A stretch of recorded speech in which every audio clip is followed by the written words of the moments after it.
Hello friends, welcome to simply learn UPSC channel.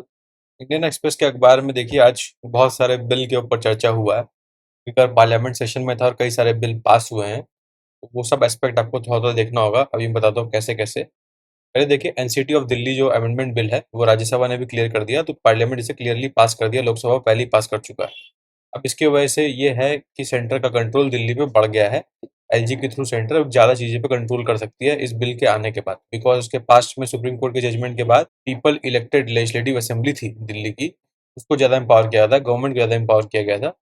अब centre ने इस अमेंडमेंट बिल से उसको ओवरटर्न कर दिया इन्होंने। फिर सुप्रीम कोर्ट ने मणिपुर में वायलेंस और ओवरऑल सिचुएशन को देखते हुए इंटरवेन किया अपने एंड से। उन्होंने एक प्रोब मॉनिटर और पैनल बनाया एक्स जजेस का। उन्होंने बताया कि भाई देखिए, मॉनिटर करने की ज़रूरत है। ये रिटायर्ड हाई कोर्ट के जजेस का पैनल उन्होंने बनाया। ओवरऑल सुप्रीम कोर्ट अपने पावर में जो कर सकती है इस चीज़ों को नॉर्मलाइज़ करने में, ताकि लोगों का ट्रस्ट लॉ में वापस स्टैब्लिश हो जाए, लोग रूल ऑफ लॉ में बिलीव करने लगे। इसलिए एग्ज़ाम के लिए रेलेवेंट ये डिटेल नहीं है जो मैंने पहले बताया। एग्ज़ाम के लिए सिर्फ इतना जानना ज़रूरी है कि रूल ऑफ लॉ क्या होता है, ये इसका कॉन्स्टिट्यूशनल प्रोविज़न क्या है, इंडिया में रूल ऑफ लॉ फॉलो होता है कि due process of law follow होता है, इसका डिफरेंस आपको पता होना चाहिए।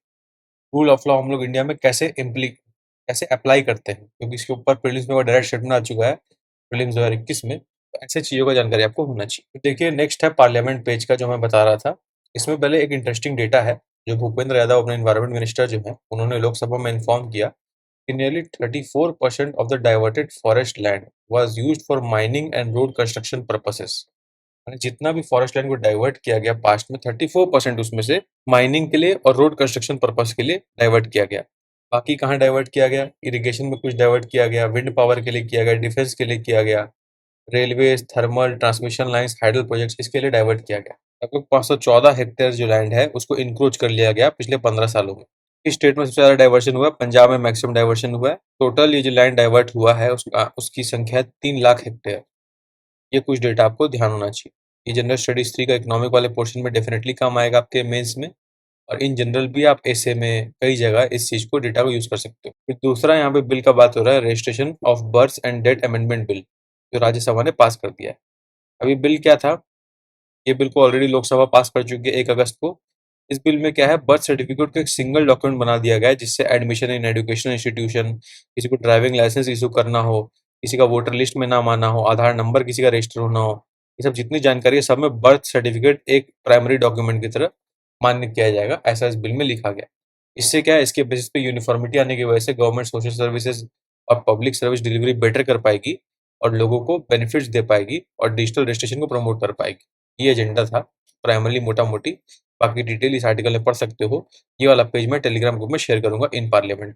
फिर लोकसभा ने पर्सनल डेटा प्रोटेक्शन बिल भी पास कर दिया है कल के दिन में, और जम के कोस्टल एक्वाकल्चर अथॉरिटी बिल भी पास कर दिया, फार्मेसी अमेंडमेंट बिल भी पास कर दिया, मीडिएशन बिल भी पास कर दिया है, अनुसंधान नेशनल रिसर्च फाउंडेशन बिल भी पास कर दिया है। लोकसभा ने एकदम जम के काम किया है। पर्सनल डेटा प्रोटेक्शन बिल के बारे में जानकारी क्या एक्सप्लेन पेज में गिवन है, वो वाला पेज भी मैं टेलीग्राम ग्रुप में शेयर करूंगा, वहां पे डिटेल में पढ़ सकते हो। बट जानकारी के लिए इतना वाला पार्ट जानना जरूरी था, इसलिए मैंने इसको रिवाइज करा दिया। अब देखिए, आते हैं एक्सप्लेन पेज में। इसमें दो तीन चीज अच्छा है पढ़ने के लिए एग्जाम के पॉइंट ऑफ व्यू से। पहले हवाना सिंड्रोम के बारे में पढ़ लीजिए, साइंस एंड टेक से पॉइंट ऑफ व्यू से रेलिवेंट है, और इससे प्रीलिम्स में डेफिनेटली स्टूडेंट बन सकता है। क्योंकि यूएस के स्टेट इंटेलिजेंस और एम्बेसी के लोग जब दूसरी कंट्री में जाते हैं तो उनको कहीं जगह ऐसा फीलिंग हुआ या सिम्टम्स महसूस हुआ कि उनका सर फट रहा है, इस टाइप के उनको वॉइसेस सुनाई दे रही है, अजीब सा आवाज सुनाई दे रहा है जो और किसी को सुनाई नहीं दे रहा। तो फर्स्ट इंसिडेंस इस चीज का उनके संग हुआ था हवाना में, क्यूबा के अंदर। तब से इसका नाम हवाना सिंड्रोम पड़ गया। इससे जुड़े हुए कुछ सिम्टम्स है।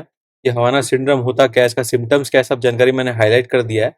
इसका पॉसिबल कॉजेज क्या, अभी तक क्या पता है हमें इसके बारे में, ये आप डेफिनेटली पढ़ लीजिए। प्रीलिम्स में इसका स्टेटमेंट डेफिनेटली बन सकता है। अब सेकंड इंपॉर्टेंट आर्टिकल ये है कि राहुल गांधी का जो एमपी स्टेटस है उसको रिस्टोर कर दिया गया। जब उन्हें कन्विक्ट कर लिया गया था तो उन्होंने उनको सस्पेंड कर दिया गया था लोकसभा से, अब उनको वापस रिस्टोर कर दिया फ्रॉम वायनाड। एक एमपी के क्या पर्क्स होते हैं, ये जानकारी यहाँ पे गिवन है, डेफिनेटली रीड कर सकते हो आप। और एमपी का सस्पेंशन कैसे होता है, उसका स्टेटस रिस्टोर कैसे होता है, ये प्रोसेस का हल्का जानकारी आपको रखना चाहिए। फिर what data protection bill says about privacy, centre's power and right to information, ये सबसे most important article explain page का आज का। ये इसलिए पढ़ना जरूरी है कि प्राइवेसी के ऊपर बहुत सारे क्वेश्चंस डायरेक्टली इनडायरेक्टली बन जाते हैं। ये बिल एग्जैक्टली क्या बोल रहा है ये आपको पता होना चाहिए एंड टू एंड।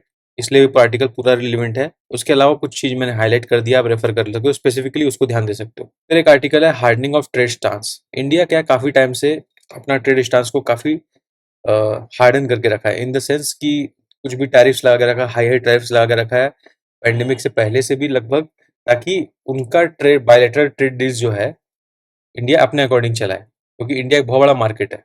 अब पूरा वर्ल्ड चाहता है कि इंडिया में सामान बेचे, ठीक है ना? तो उसको इंडिया कंट्रोल करना चाह रहा है अपने डोमेस्टिक प्रोडक्शन को बूस्ट करने के लिए और अदर अदर रीजंस की वजह से।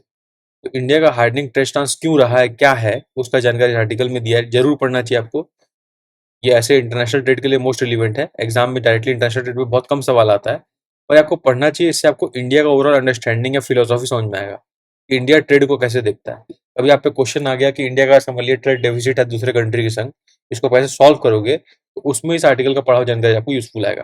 दिस वाज इट, आज के न्यूज़पेपर में यही जानकारी रिलेवेंट थी एग्जाम के पॉइंट ऑफ व्यू से। अगर आपको इनिशिएटिव अच्छा लगा हो, if you like this initiative, then channel को लाइक करें, सब्सक्राइब करें। तब तक के लिए best wishes for the examination.